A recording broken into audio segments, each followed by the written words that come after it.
Good day, I'm Stephen McHugh and this is your JIS News for Thursday, December 5. National Security Minister Robert Montego has announced that starting this year, licensed firearm holders will have to account for every round of ammunition they acquire annually. He says the change is coming by way of a policy decision which will be issued to the Firearms Licensing Authority next week. It's part of efforts to keep guns and ammunition out of the hands of criminals. We have 40,000 licensed firearm holders in this country, and each of them get 50 rounds per year. 50 times 40,000, that's 2 million rounds. If 10% get into the illegal hands, that's a dangerous and a whole heap amount.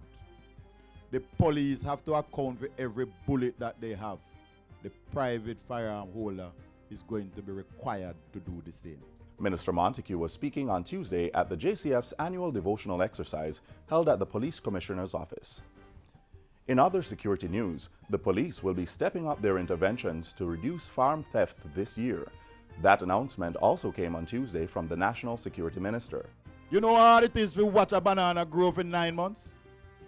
And just as it fit, you go cut it. This year is also going to be the year we're going to put the spotlight on farm thief. He says steps will also be taken to make it easier to apprehend thieves who operate on motorbikes. We're changing the regulations. You have to wear your helmet, and on that helmet must be a registration number back and front of the helmet and a vest.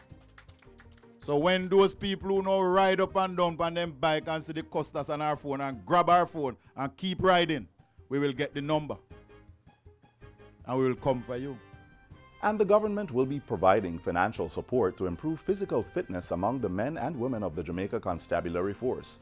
The portfolio minister says $1 million will be allotted to each police division later this year to establish a gym at the divisional headquarters. I want to see the officers get fitter, and we will be investing in the medical branch because I want to fix up a building, Brother Haywood, out at Twickenham Park, so that counseling can be done. When a police officer has a problem, the counseling must be done in private. And as part of increasing the JCF's overall capacity, he says the dormitory space at the Police Training College will be repaired and expanded to accommodate 1,000 new recruits this year. 20 mobile stations will also be acquired and placed in crime hotspots. The National Solid Waste Management Authority, NSWMA, is encouraging business operators to dispose of their garbage appropriately. The urging comes from Executive Director Audley Gordon, who indicates that if the proper disposal method is not followed, persons will be ticketed for littering. Charges range from $10,000 for littering to $2,000 for recruited persons who carry out the act, and a maximum of $1 million for dumping. We will not flinch, we will not hesitate to issue those tickets. And I'm sure after you pay a few of those tickets, you will see the wisdom of regularizing your operation. Mr. Gordon was addressing a town hall meeting at the Portland Municipal Corporation on Tuesday. He emphasized that the NSWMA had no obligation to remove commercial garbage, adding that under the law, this type of waste must be taken away to approved disposal sites at the expense of the business owners. The business community, they have a particular responsibility to ensure that the garbage generated by their enterprises are managed in a way that it does not create a health nuisance or injure the aesthetic of this beautiful little town on the beach. And finally, 23,600 names have been added to the voters list, while 2,367 names have been removed.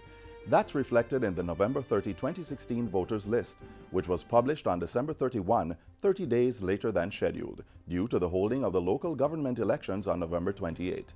It has a total of 1,870,245 registered electors.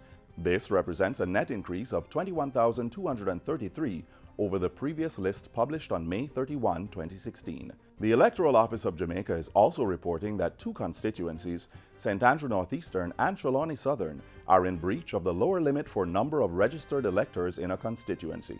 The boundaries review submitted to the Parliament on March 31, 2016 is aimed at correcting these constitutional breaches. Meanwhile, all current voter ID cards, which bear an expiry date of 2017, are valid until December 31, 2017. The EOJ says the public will be notified shortly about the renewal process for these ID cards.